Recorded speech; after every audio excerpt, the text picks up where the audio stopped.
Didn't I tell you I was going golfing with my boss today? Geez, don't call me for stuff like that.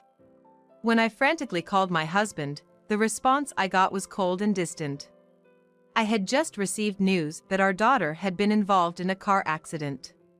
She was reportedly taken to the hospital, and despite the urgency, when I called my husband, who was out, he showed no signs of concern. I exclaimed, like, "What are you talking about? She's your daughter too." But his demeanor remained unchanged. "I don't care.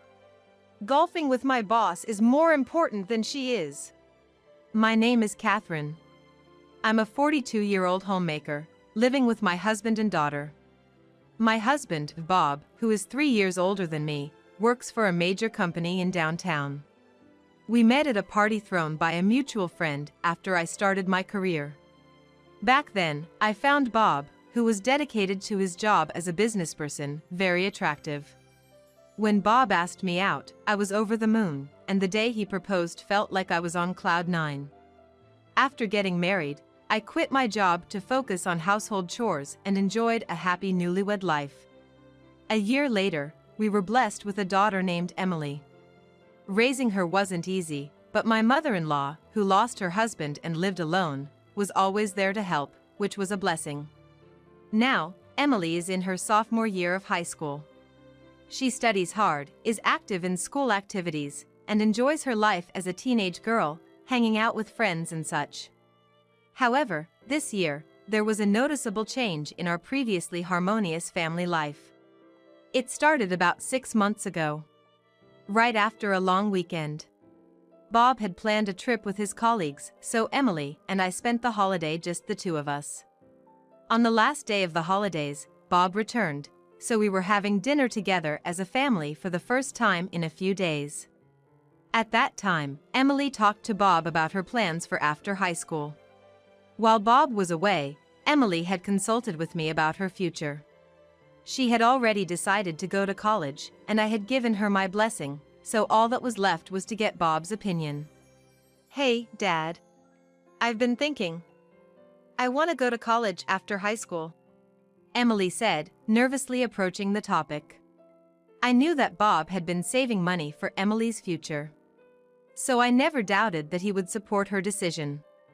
However, contrary to my expectations, Bob grimaced and replied dismissively, "Why should I care? Do whatever you want." I was taken aback by his cold response and unintentionally let out a gasp.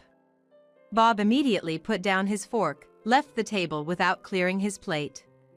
As if he was in a bad mood, he stomped off to his room. Left behind, Emily and I were taken aback by Bob's unusually distant behavior. I wonder what got into Dad. Did I say something wrong? He's probably just tired from the trip. We'll discuss your plans another time. I tried to console her. Although Emily seemed uneasy, she accepted my explanation. However, the next day, Bob's cold attitude persisted. From that point on, Bob began to blatantly ignore Emily. He wouldn't talk to her at all and always acted indifferent. Moreover, he started going out more on weekends, and the time we spent together as a family decreased significantly. Given the atmosphere, discussing Emily's future became impossible. Feeling consistently ignored without understanding why, Emily began to resent her father. Even my attempts to mediate didn't help, and their relationship worsened. Concerned about the situation, I consulted with my mother-in-law, who had a good relationship with Bob. She even tried to scold him. However, that only made Bob angrier, leading him to snap, and he was like, "Mind your own business." To make matters worse, he even blamed me for discussing the issue with my mother-in-law. On the night my mother-in-law came over, after Emily locked herself in her room, Bob yelled at me. "Why did you talk to my mom? Don't meddle. It's because you've been cold to Emily, isn't it? Why are you ignoring her now? You used to dote on her so much." When I finally mustered the courage to ask why, Bob just glared at me with annoyance and didn't answer. No matter how hard I tried to mediate between the two of them, Bob's attitude didn't change at all. Time went by without knowing the reason for his change. But considering his sudden change in behavior after he returned from the long weekend trip, it's reasonable to think something happened during the trip. Maybe someone filled his head with nonsense. It might be all in my head, but I can't figure it out on my own. So, I decided to talk to my mother-in-law and investigate the reason for Bob's change. Then, one day. It was Sunday, but both Bob and Emily were out since the morning. As I was doing my usual housework at home, I received a call on the landline just before noon. It was an unknown number displayed on my phone. I picked up with suspicion, and to my surprise, the caller claimed to be from the police. "Are you related to Emily?" "Yes, I'm her mother." "Oh my God, did something happen to her?" With a sinking feeling, I asked the officer back, and the words I heard next were completely unexpected. The officer was like, "Actually, the bus Emily was on got into a traffic accident." I couldn't respond right away. I felt faint, and my hands holding the phone started shaking. Emily had told me she was going to the mall with friends, and apparently, she was on the bus at the time. According to the officer, a car from the opposite lane crashed into the bus, and Emily and her friend were taken to a city hospital. After hearing the details of the accident and hanging up, I was in shock and couldn't move for a while. But I knew I had to tell Bob quickly, so I rushed to call him on my cell. After more than 20 seconds of ringing, Bob answered. He grumbled like, "What is it?" Ignoring his tone, I frantically conveyed what happened to Emily. "Bob, this is serious. I just got a call from the police. The bus Emily was on got into an accident. She's apparently been taken to the hospital." As I explained, tears streamed down my face. But ignoring my panic, Bob coldly responded like so. "What do you want me to do about it?" Seeing no signs of him being disturbed, and feeling as if he couldn't care less, I got even more frustrated.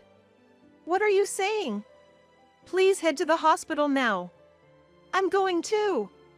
Before I could tell him the name of the hospital, Bob cut me off.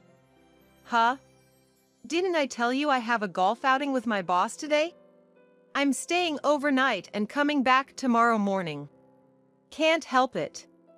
True, he had told me a few days ago about a golf outing with his boss today.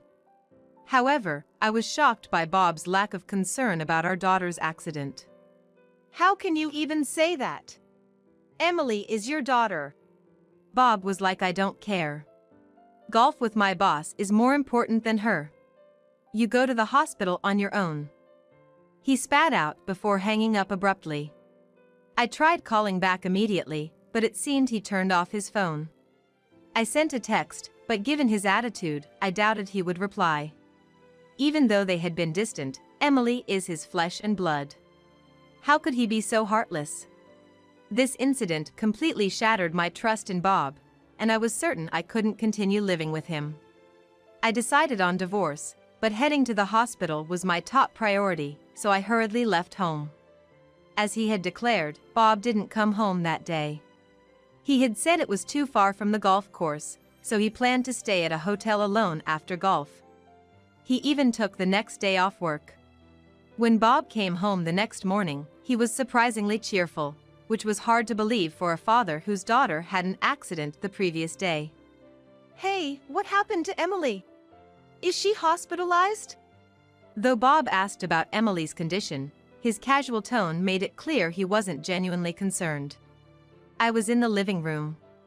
Then I looked up to the sky and replied, "She's there."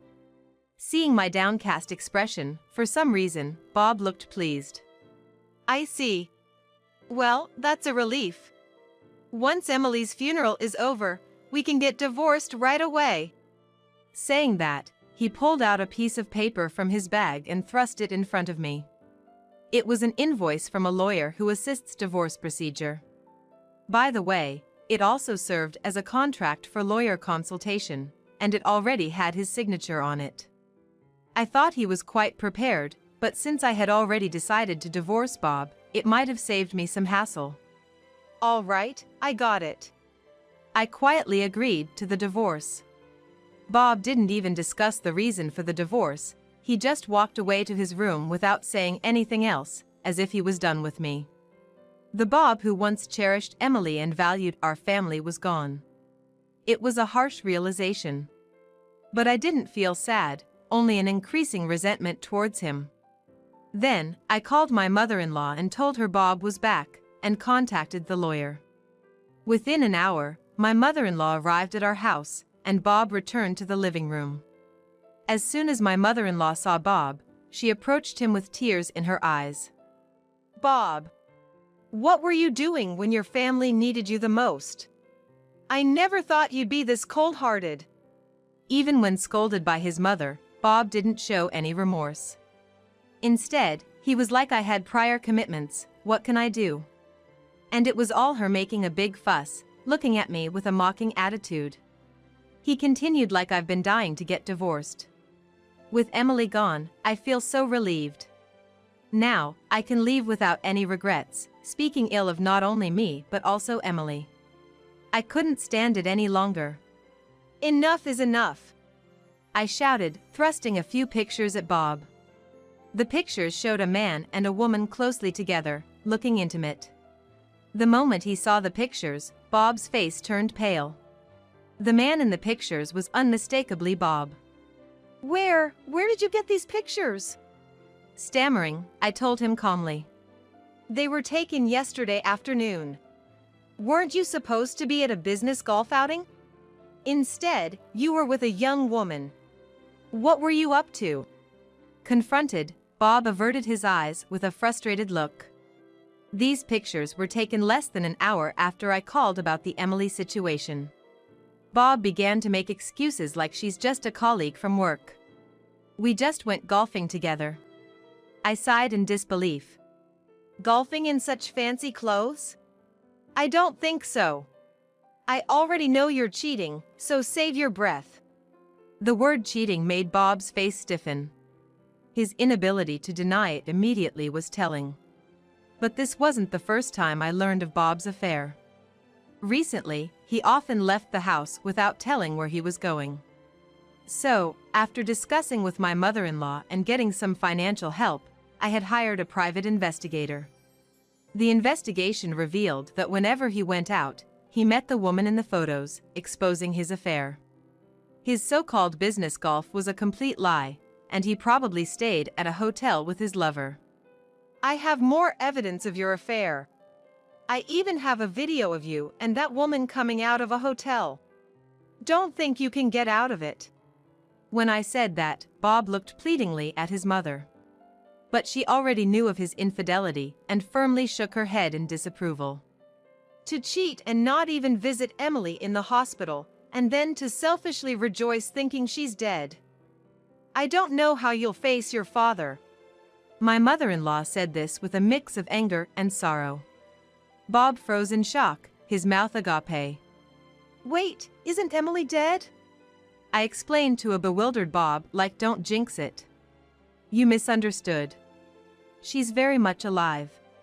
The injuries from the accident were just minor scratches. Emily was taken to the hospital yesterday, but she was fine and had no major injuries.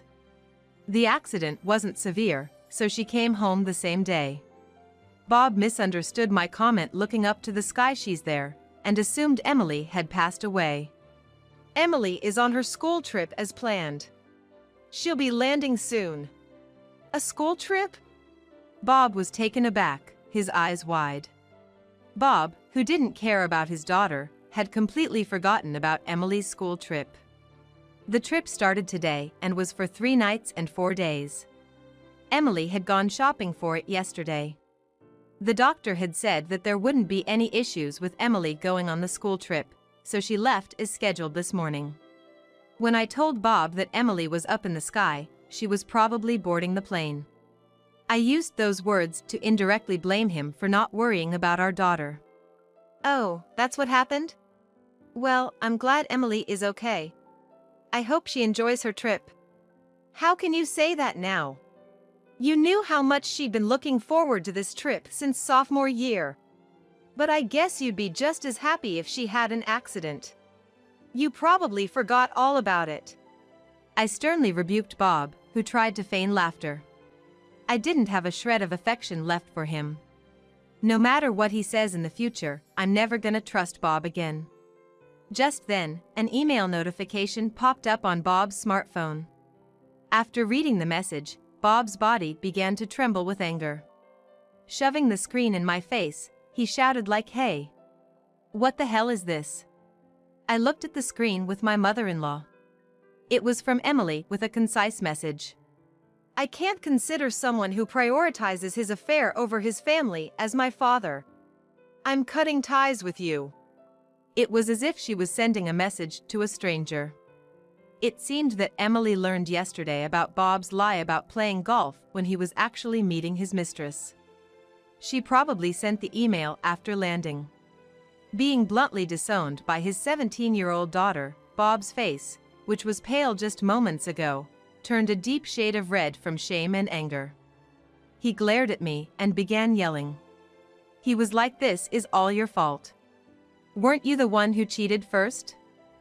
I was completely lost. What are you talking about? When did I ever cheat? Don't play dumb. Jessica told me. Jessica? Who's that? Then I remembered that the detective agency found out that the name of Bob's mistress was Jessica. According to Bob, Jessica had filled his head with baseless lies about me when they first started their affair. She told him that I had cheated on him and that Emily was fathered by someone else. The detective agency confirmed that he began his affair 6 months ago, right when the relationship between Bob and Emily started to sour. Since Jessica works at the same company as Bob, they likely started their affair during the long weekend. Jessica had been spreading outrageous lies, saying I had cheated in the past and had Bob raise Emily, a child fathered by another man. But Emily doesn't look or act anything like me. It's natural for me to have doubts. Both my mother-in-law and I were rendered speechless at Bob's outburst. Thinking Emily wasn't his because of Jessica's lie, he began to resent her and treated her coldly. But he didn't want to divorce because he didn't want to pay child support. However, mistaking Emily's accident for her death yesterday, he was relieved thinking he could divorce without any complications. You've got to be kidding me. So you believed a lie your mistress cooked up over your own family? No matter how angrily I shouted, Bob just responded with a dismissive laugh. I don't care whether it's true or not. I'm gonna divorce you and be with Jessica. Before I could retort, my mother-in-law stepped in. With a stoic face, she sighed deeply as she locked eyes with Bob. I realized she was livid. I wonder where I went wrong raising you. I'm so ashamed. Did you forget that Emily looked just like you when she was a baby? She's definitely your child. I told you I don't care about that anymore. No matter how much she scolded, Bob remained defiant. Right then, someone knocked at the front door. I went to answer and brought the guest to the living room. Bob looked puzzled. The visitor was a man in a suit, around our age. Bob rudely asked, like, who the hell are you? Are you her lover or something? Unfazed, the man handed Bob his business card with a smile. Bob accepted the business card with disbelief, but the next moment his eyes widened in surprise as he read. A lawyer? Yes, he was the lawyer I had hired with the help of my mother-in-law. I had consulted him about Bob around the same time I had the detective agency investigate. I had asked him to come over yesterday, anticipating that Bob would do something rash given the situation with Emily.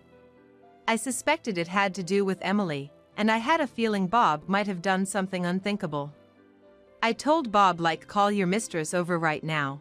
Bob started panicking and was like, why would Jessica be involved? At this point, the lawyer chimed in like, it's quite unreasonable to say she's not involved. Call her now. Bob had no comeback to that. Realizing he had no way out, Bob begrudgingly contacted his mistress. About 30 minutes later, a young woman arrived at the house. Jessica looked like she was in her 20s and probably took a personal day off from work, just like Bob.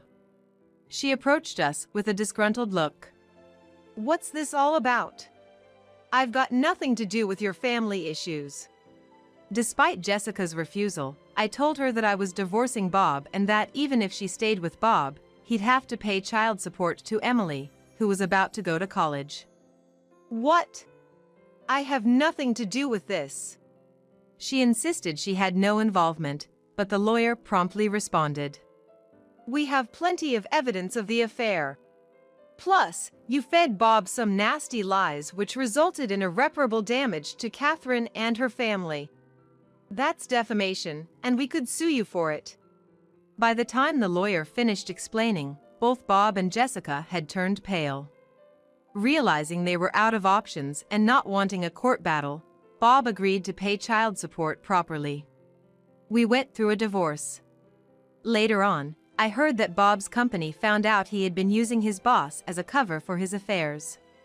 The whole company was appalled by the way he handled the situation, especially when they found out he pretended to be happy about his daughter's fake death. Exposing his true nature led him to resign from his position. Trying to find a new job proved difficult as word of Bob's misconduct had spread within the industry. Although he managed to find part-time jobs, his pride got in the way, and he constantly had issues with colleagues, which led him to quit frequently. The savings set aside for Emily's future had already been spent on his affair with Jessica. Soon after our divorce, the two broke up, and Jessica apparently quit her job too. But now, that's none of my concern. Struggling, Bob turned to his mother for help, but was denied. He even tried to cozy up to me and Emily. He was like, "Please, I was wrong. Let's start over, the three of us." Of course, we rejected him. We blocked his contacts and moved to a new place with the help of his mother. Now, his mother lives near us, and we continue to maintain a close relationship.